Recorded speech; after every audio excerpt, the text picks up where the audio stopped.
পুরীর ডেস্টিনেশন এর মধ্যে তোমাদের সব থেকে ভালো লাগবে হচ্ছে যে জায়গাটা, সেটা হলো কোণারকের সান টেম্পল, এছাড়া বৌদ্ধ শান্তি স্তূপা, এগুলো তোমাদের ভালো লাগবে।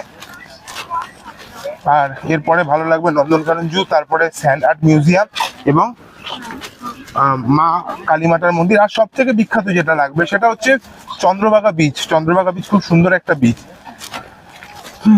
এগুলো আকর্ষণীয় স্থান, দ্রষ্টব্য জায়গা। আর বিশেষ করে লাস্টে যে জায়গাটা স্যান্ড আর্ট মিউজিয়াম, এই জায়গাটা খুব সুন্দর জায়গা। ওখানে বালি দিয়ে সব প্রদর্শনী করা হয়েছে।